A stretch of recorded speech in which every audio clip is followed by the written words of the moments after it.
The Naval Safety Center sends assessment teams to squadrons around the world, conducting hundreds of safety assessments to help protect life and property. That's what these assessments do, is look at those processes to find out why are you doing that alone and afraid out on the flight deck? What things are you missing?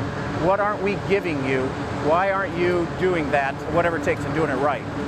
The teams found 5 common things that you can do to help prevent a mishap in your squadron. The first thing you can do is to make sure the appropriate supervisor, quality assurance personnel, collateral duty inspector, or division leadership is present and engaged during inspections and maintenance.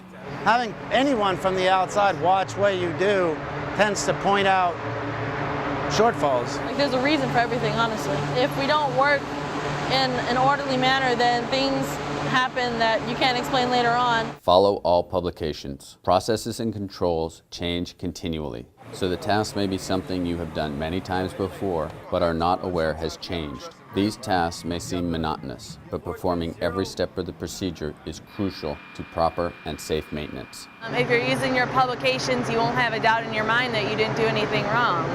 People see what you're doing, and that's how you're representing yourself and your squadron. Every process that we look at is governed by an instruction, governed by a publication. When we do those wrong, that's when it becomes a safety hazard. Proper risk assessment keeps your work as safe as possible. The decision to accept risk should be made at the appropriate level, and everyone included in the evolution should be aware of the risks and mitigation involved. If you believe that by practicing proper maintenance you are going to be safe, and by practicing proper maintenance when there's flaws identified you can then mitigate the risk, then you're going to have a safe environment. Experience and knowledge are the next factors most often neglected.